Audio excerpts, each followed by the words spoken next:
No, it's not Desmond. It's Simeon. Siya yung kumuha kay Jennifer. Okay lang naman yun eh. Tsaka wala namang kaka sa akin kung may lalaki ka. Basta ba sigurado ka na ikaw lang ang mahal, tsaka alagaan kayo ni Nini. Akala ko ba aasikasuhin niyo si Ingrid at Doña Ana? Nakabalik na sila sa mansyon ah.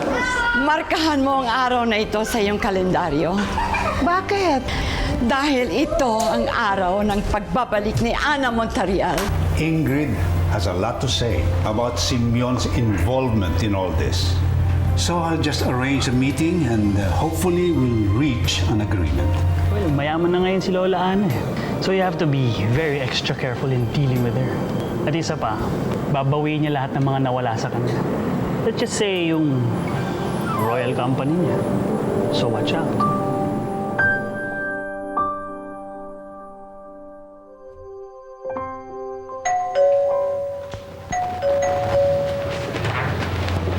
Good evening, sir. Si Mama. Yan po.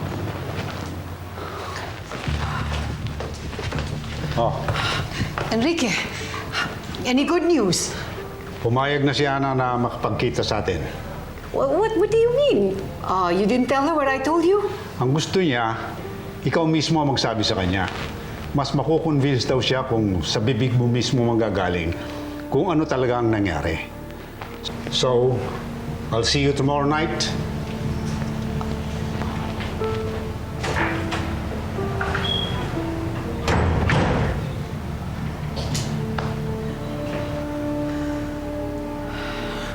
Pipa. Ma'am? Red wine. Make it a whole bottle. Okay, ma'am. Nakausap ko na si Lola Ana at sabi na pinapasikaso na raw niya ang kaso mo. Sabi din niya, malaki daw ang tsansa na ma-dismiss ang kaso laban sa'yo. Sabi ni Atty. Ledesma. Malagi ako natutuwa pag dumadalo kayo dito eh. Kasi madami kayong dalang good news. Naligo ka ba? Siyempre naman po.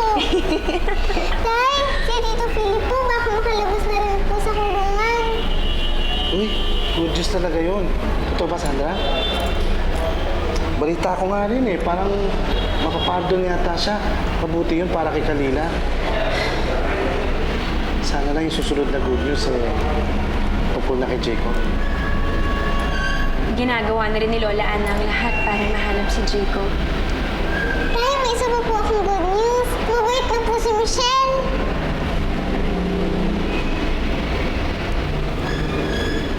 Sandra, tuloy pa ba ang komunikasyon mo kay Sinyo?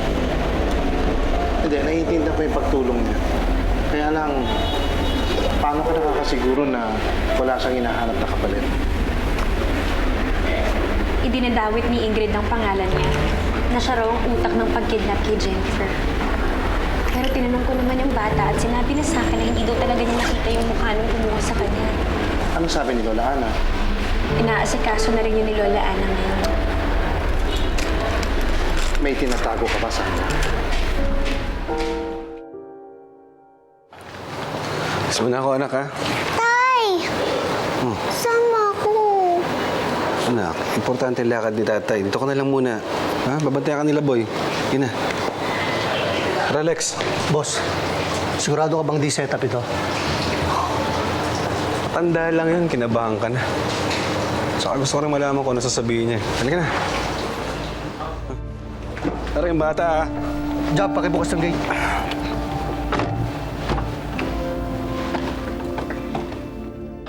Sige, anak, kumain ka pa. Huwag kumain sa Tito Blake mo. Kain ka lang, Nene. Mimi. I'm sorry. I mean, Nini. Mahihayin pala tong anak mo, no? Alam mo, anak, mabait din si Tito Blake. Siya yung kinikwento ko sa'yo na kaibigan ko. Mabait siya kay nanay. Naalagaan niya ako. Mas mabait po siya kay Tatay Simeon.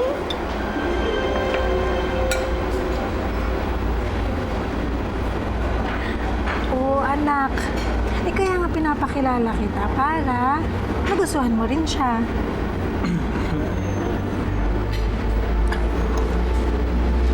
Sige, kain ka lang.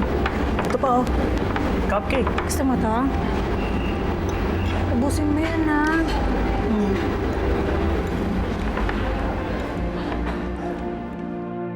Maghintay ka na lang dito.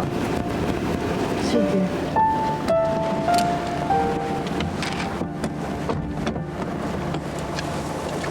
Sandali lang, iho.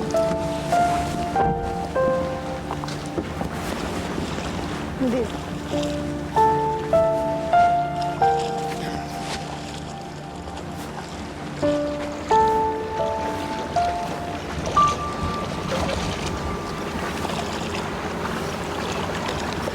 Finally, nagkita rin tayo. Mr. Simeon Velasco. I am Ana Montarial.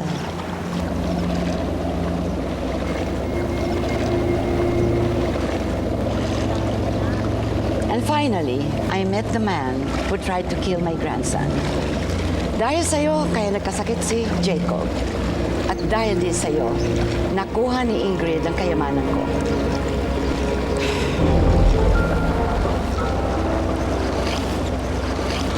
Pero handa ako nakalimutan ang lahat. Dahil sa ginawa mong pagtulong na maibalik sa amin ulit si Jennifer. Alam mo, Simeon, malambot ang puso ko sa mga taong gusto magbago. But tell me, ano ba ang kaugnayan mo kay Ingrid? Ano?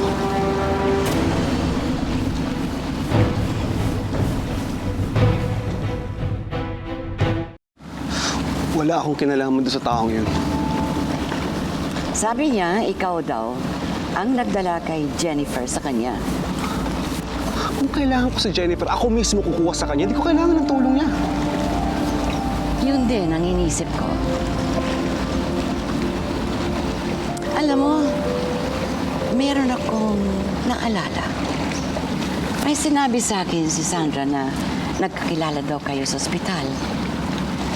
Ano ba talaga ang dati mong trabaho? Orderly. Hindi ako nakatapos ng nursing. Nursing ba talaga ang gusto mo? Dati ho. Pero ngayon, kung mag-aaral ulit ako, mas gugustuhin ko may kinalaman sa business para alam ko kung paano palaguin yung pera ko. Simeon, alam mo naman na hindi nagtatagal ang pera na ninakaw, hindi ba? Parang napakahirap na mapalago ang pera na hindi pinaghirapan. Ano ba talaga gusto niyong sabihin? Hindi tayo malakas habang buhay. Dapat lagi tayong nag-iisip, nag-aalala sa mga maiwanan natin. Simeon, delikado ang trabaho mo. Paano kung makulong ka? Ano na ang mangyayari kay Michelle? Hindi ho mangyayari. Mamamatay na lang ako kaysa makulong ako. Ano, may sasabihin pa kayo? Tapos na ang usapang to. Simeon, sandali lang. Pwede ba maupo ka muna?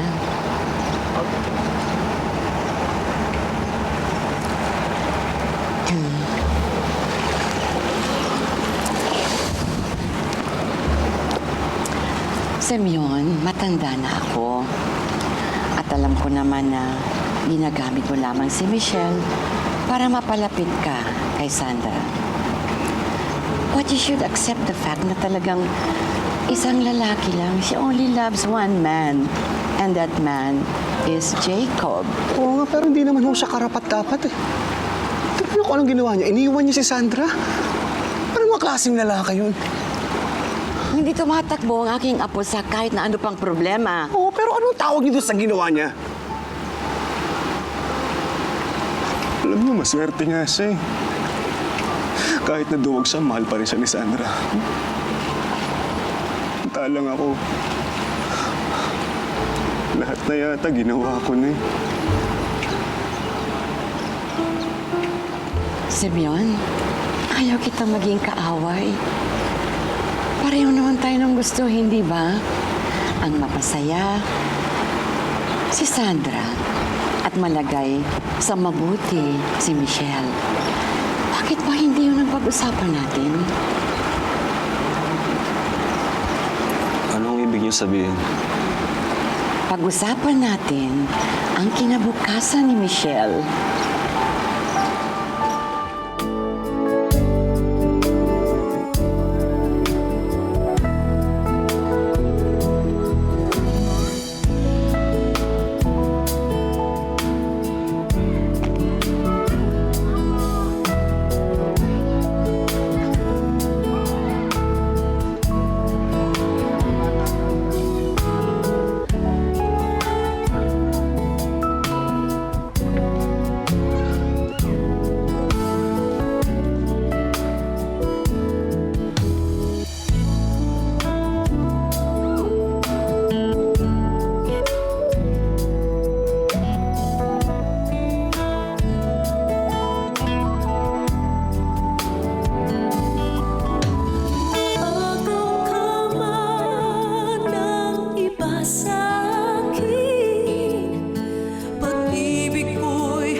Jacob, nasan ka na ba? Hinihintay ka na namin ni Jennifer. Bumalik ka na sa amin, please. Kahit sa isip mo na. Diyos ko, Ana, naku, Diyos ko, salamat sa Diyos, natapos na rin. Ano nangyari sa'yo? Oo, relax. Walang nangyari sa akin. Buhay na buhay ako, di ba? Naku, sa lahat ng klase na rosaryo ginawa ko para mamami. Ikaw naman, si Simeon lang yun, no?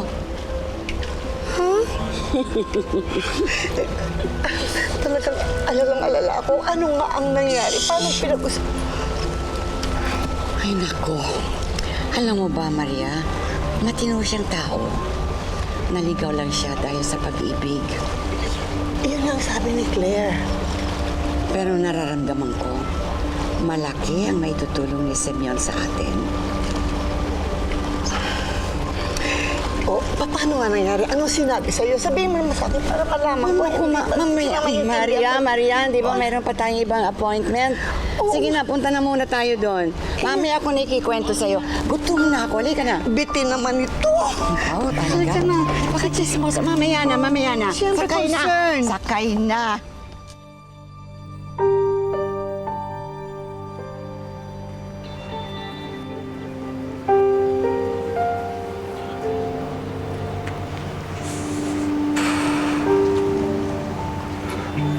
O, boss. Okay ba usapan niyo? Gusto ko siya. Diretso kausap eh. Tsaka matalino kahit matanda na.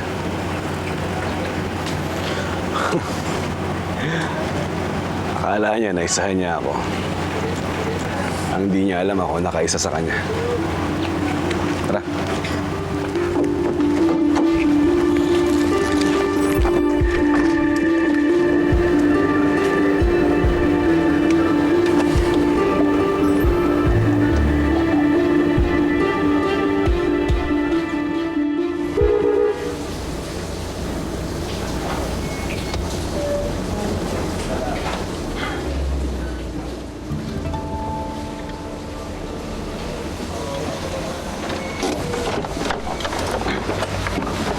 Shell. Tay! Halika. May sorpresa ako sa'yo. Ano po yun? Bukas, pupunta ka dun sa mansyon. Tapos doon ka matutulog. Talaga po? Oo. Yay! Pake na po ako, Tay, ah! Ha? Huwag lahat, ha? Isang gabi ka lang dun. Boss, sigurado kayo napapayag yung matanda na doon mag-stay si Michelle? Sila nga nagalok nun eh. Gusto daw nila ng full custody kay Michelle para lumaki mabuting tao. Eh, syempre, pumayag na ako. Dadahan-dahanin lang namin si Michelle para hindi mabigla. Talaga po ba napapayag kayo na doon tumira si Michelle? Alam mo, laki-laki mong tao, hindi ka nag-iisip eh, no? Syempre, hindi na natin papaabutin doon. Bago pa mangyari yun, nasa akin na si Sandra. Ang mahalaga ngayon, makapasok siya sa mansyon para may mata ako doon.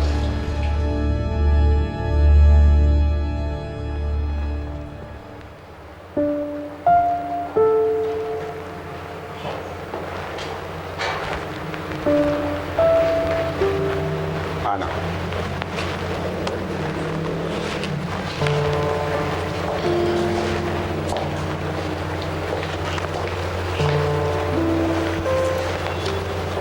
Thank you.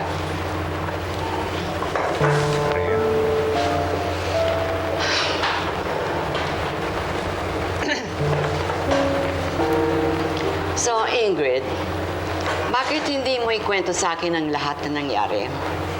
Gusto kong madinig kung gaano ka kagaling magsinungaling. How dare you? Tingnan mo, Enrique. She's already judging me. Ana, pakinggan mo muna si Ingrid. I'm sorry. Hindi ko nasasayangin ang oras ko dito, Enrique. At Ingrid, alam ko walang kinalaman si Simeon dito. Siya mismo nagsabi sa akin. Now, apologize to me, Ingrid. Baka sakaling patatawarin kita sa lahat ng mga panggugulo mo sa pamilya ko. At nang sa ganon, hindi ka masyadong mabulok sa bilangguan.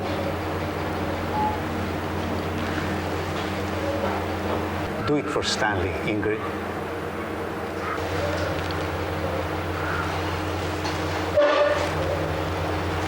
Wala akong kasalanan. Wala akong kasalanan and I am not going to apologize to that woman. Ay, Ingrid, I can't believe you. You are still so proud sa kabila ng nagawa mo sa pamilya mo. Huwag ka ngang magmalinis. Sino ba ang magulong pamilya? It's your family, it's not mine. Hoy, tumigil ka dyan, ha? Sumusobra ka! Bakit ang natin? Akala mo naman ako sa'yo? Sobra ka talaga! Sobra! Takot ang mga ano dito! Sobra ka! Get away from me! Sumusobra ka! Makikita mo! Ito ba ka na sobra? Tama na! Tama na mga ugali niyo! Masyado ka! Tama na. Sobra ito! Tama na. Sige. Tumigil ka na, ha? Dahil pag hindi ka tumigil, papasaka ko yung bunganga mo ng papel! Ha, bravo. No wonder. No wonder gusto kayong sirain ni Desmond. You're all the same! Self-righteous, so high and mighty. Akala niyo ba hindi ko alam ang lahat ng baho ng pamilya ninyo? Desmond told me everything. For your information, si Desmond ang nagbigay sa akin kay Jennifer.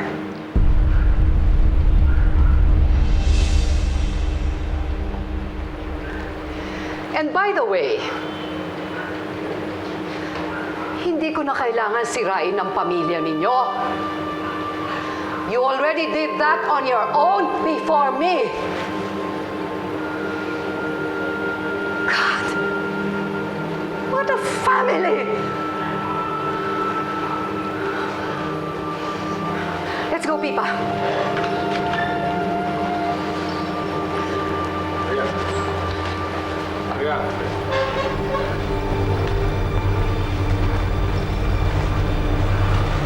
Ana, I'm sorry about all this. I'll call you soon, okay?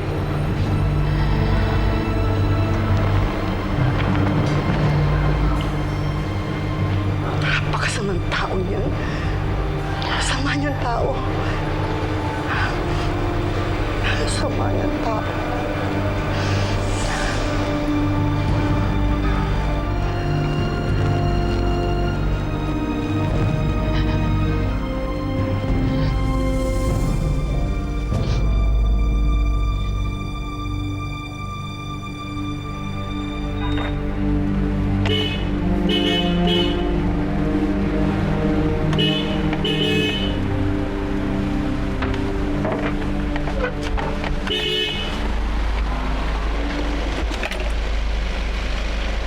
bawal ho, sir eh.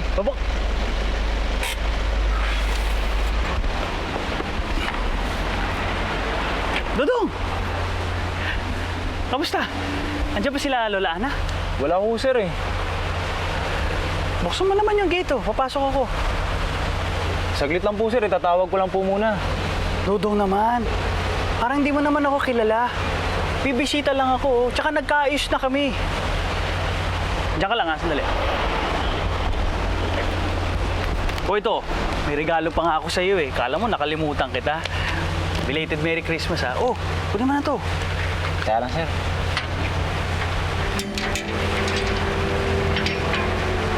Hindi naman pala eh. Parang wala tayong pinagsamaan yan eh. Sige na, buksan mo na.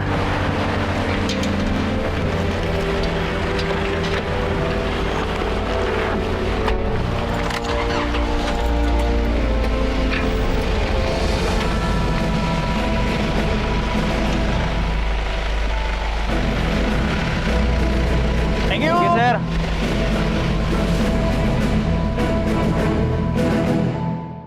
Ganda. Ano na kayang nangyari sa meeting ni Lola Ana? Nay, sino po yung meeting niya? Eh di si Mang Simeon at saka yung asawa ni Lolo Enrique dati. Kanina lang narinig ko dyan kay Lola Maria. Tonton, chismoso ka talaga. Nay? Oo naman, anak. Ang galing-galing mo talaga. Ay, naku, Dudong ka kung sino-sino naman ang pinapapasok mo. Oo. Ha? Bakit, Tintin? Sino yan? Si Disco naman nandito. Ha? Eh, wala pa naman tayong mga bodyguards dito. At wala pa si Toby. Ah, Sandra, akit na muna kayo sa taas. Akit kayo bababa, ha? Claire, buksan mo to, Claire! Sige, sige na. Taas, taas. Balik na. Claire! Relax lang kayo. Sige na. Sandra, wala mabuti, Tintin. Oo nga. Kanak na yan. Sandra, si Des. Tatawagan ko muna si Dodo. Dodo, paalisin mo lang ang taong yan. Oo, sabihin mo, walang tao dito at umalis ang lahat. Sige na, ngayon na nga. Oo, nakakatakot. Diyos ko. Sabihin mo, umalis ang lahat. Tintin! Tintin, nakikita kita! Buksan mo to! Buksan mo to! Claire! Claire! Claire, please lang, oh. Mag-usap tayo. How are you? Tintin! Buksan mo to. Yes, sir. How are you? Kita kita eh. Buksan mo to, please. Please. Po, I'm fine. Huwag naman kayo matakot, oh. Desmond, ano pa mang kailangan mo? Claire, gusto na naman kita makausap eh. Desmond, ano ka ba? Gabing-gabi na. Puro pa kami mga babae dito. Ano sa tingin mo magagawa ko sa inyo? Mag-asawa pa rin tayo, Claire. Please lang, oh. Mag-uusap lang naman tayo eh. Halika na nga. Sige na, tawag. Sige na. Pwede ba umalis ka na, Desmond? Oh? Pakiusap naman, oh. Umalis ka na. Claire, hindi naman ako kriminal ah. Mga bata. Ano pa ba ang pwede kong gawin? Sana naman mapatawad niyo ako. Now.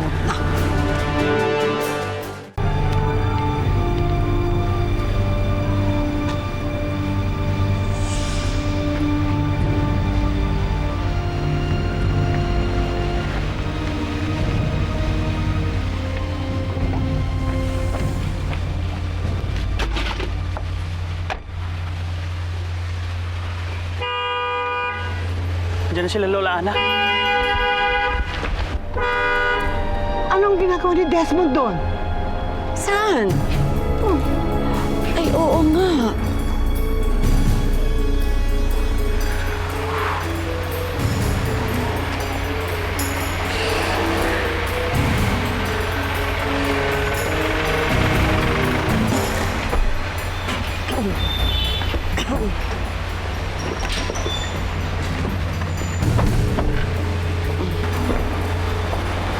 Hey, Lola Ana. How dare you kidnap Jennifer? Sakali ba na makalaya ako, tatanggapin mo ba na ako yung maging kapalit ni Desmond sa buhay mo? Tawagin mo nga si Jaime. Meron akong gustong i-discuss sa kanya. Nasa board meeting na po sila, ma'am. What are you doing here? Ako na ulit ang reyna ng Royal Company. Bantayan mo na mabuti. Hanapin ko muna yung sarili ko. Pagbalik ko, malalaman ko na ako nang dapat kami kay Jacob. Si Desmond, gusto lang malaman ng pangalan ng nanay niya. Aurora. Aurora Season ang pangalan niya.